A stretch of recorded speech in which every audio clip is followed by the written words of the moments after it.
Welcome to my channel, Sam Hikes the World. Today I'm doing day 2 of the West Highland Way, which is a 96-mile hike through the Scottish Highlands.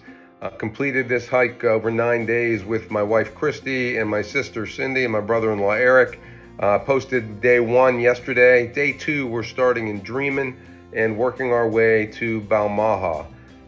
First we had to have the full Scottish breakfast. That's something I want to emphasize. Every day you should have the full Scottish breakfast. At least my brother-in-law and I did.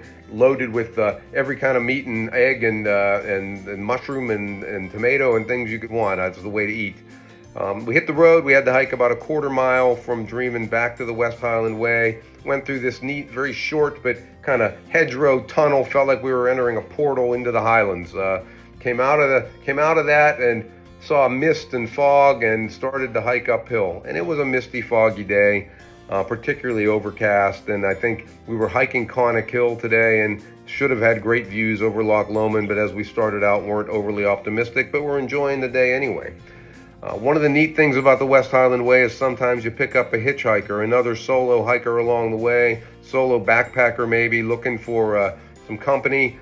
Today we met a lady hiking along, and she hiked with us pretty much the whole day. Now she was going on to Rower Denon, so when we were done and eating our lunch, she was going another 7 miles with her full pack, but seemed in great spirits, and it was just nice to have somebody, you meet somebody, have somebody to talk to and kind of share your adventure with. It is a fairly steep uphill to Connick Hill, nothing that anybody couldn't do. I mean, we're hiking along as a group with 4 joint replacements among us, and those that haven't had a joint replacement in the last 5 years have had arthroscopic knee surgery. So, you know, we're still in pretty good shape, but we are in our upper 50s, and you know, this is a hike that anybody can do, the whole West Highland Way. It's challenging, but it's not impossible. A couple neat things today. We had somebody pass us today kind of running the trail, and we'd seen a few of those, but we walked another quarter mile along, and there she was standing at a gate kind of waiting for us. Asked why. Well, there were cows all over the trail on the other side of the gate, and I kind of laughed and said, well, cows never really hurt anybody. And she said, well, I grew up in Switzerland and they kill 7 people a year, so there you go, look out for the cows.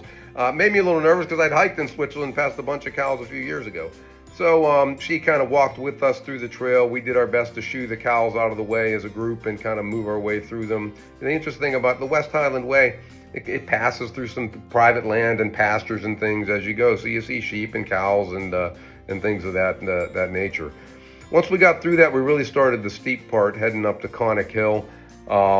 Again, it was foggy. We got to Connick Hill. There's a little offshoot trail from the West Highland Way that goes maybe, I don't know, 400 yards, 500 yards up to the top of the actual peak of Connick Hill. We, of course, did the offshoot, went on up there and saw nothing. But we had a good time and had our photos taken, and it was extraordinarily windy. The temperature difference on top of Connick Hill from the West Highland Way was about 15 degrees.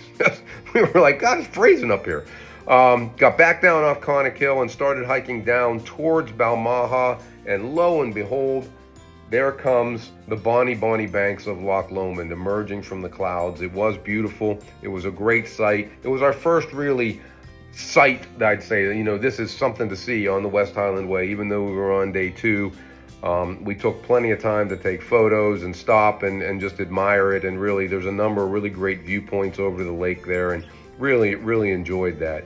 Again, this is a shorter day. We were only going a total of about 8.5, 9 miles, even end to end. So we didn't have to be in any hurry.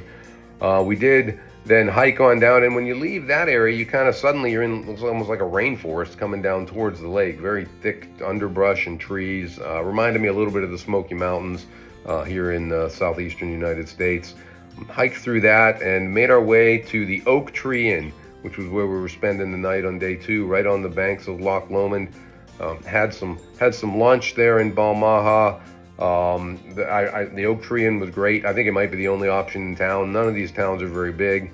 We did do a little walking around after lunch and before dinner, and worked our way down to a dock and a pier. Kind of saw some swans and just had a good afternoon. I mean, the way we did this trip, most days we were done hiking mid-afternoon, early to mid-afternoon, And then, you know, with a little bit of chill out time, we had a chance to just enjoy the place we were in, have a little sitting around company time, and, you know, plan out the next day a little bit maybe. So day 2, beautiful. Now we're in the Highlands. We've seen Loch Lomond. We know the next few days we're hiking right alongside Loch Lomond, and we're looking forward to that.